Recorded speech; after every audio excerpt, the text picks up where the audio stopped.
माँ दुर्गा जी के 5वें स्वरूप को स्कंद माता के नाम से जाना जाता है।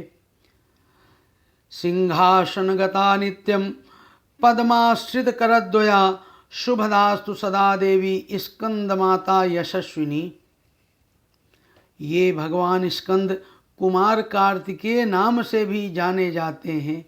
ये प्रसिद्ध देवासुर संग्राम में देवताओं के सेनापति बने थे।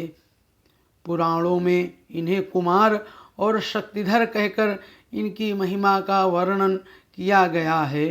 इनका वाहन मयूर है, अतः इन्हें मयूर वाहन के नाम से भी अभिहित किया गया है।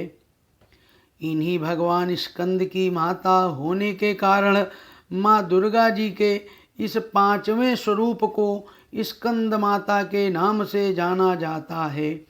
इनकी उपासना नवरात्रि पूजन के 5वें दिन की जाती है।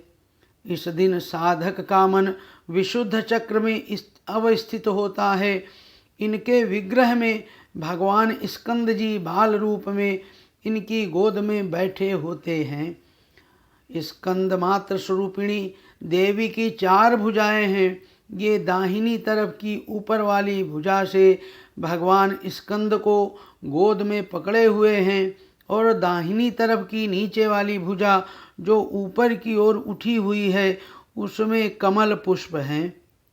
बाईं तरफ की ऊपर वाली भुजा वर मुद्रा में तथा नीचे वाली भुजा जो ऊपर की ओर उठी है उसमें भी कमल पुष्प लिए हुए हैं। इनका वर्ण पूर्णतः शुभ्र है। ये कमल के आसन पर विराजमान रहती हैं। इसी कारण से इन्हें पद्मासना देवी भी कहा जाता है। इनका वाहन सिंह है। नवरात्र पूजन के 5वें दिन का शास्त्रों में पुष्कल महत्व बताया गया है। इस चक्र में अवस्थित मन वाले साधक की समस्त बाह्य क्रियाओं एवं चित्तवृत्तियों का लोप हो जाता है। वह विशुद्ध चैतन्य स्वरूप की ओर अग्रसर हो रहा होता है।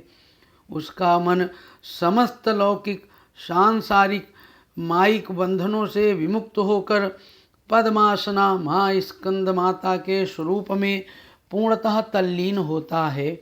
इस समय साधक को पूर्ण सावधानी के साथ उपासना की ओर अग्रसर होना चाहिए। उसे अपनी समस्त ध्यान वृत्तियों को एकाग्र रखते हुए साधना के पथ पर आगे बढ़ना चाहिए। माँ स्कंद माता की उपासना से भक्त की समस्त इच्छाएं पूर्ण हो जाती हैं। इस मृत्युलोक में ही उसे परम शांति और सुख का अनुभव होने लगता है। उसके लिए मोक्ष का द्वार स्वयमेव सुलभ हो जाता है। स्कंद माता की उपासना से बाल रूप स्कंद भगवान की उपासना भी स्वयमेव हो जाती है। यह विशेषता केवल इन्हीं को प्राप्त है। अतः साधक को स्कंद माता की उपासना की ओर विशेष ध्यान देना चाहिए। सूर्यमंडल की अधिष्ठात्री देवी होने के कारण इनका उपासक अलौकिक तेज एवं कांति से संपन्न हो जाता है। एक अलौकिक प्रभामंडल अदृश्य भाव से सदैव उसके चतुर्दिक परिव्याप्त रहता है।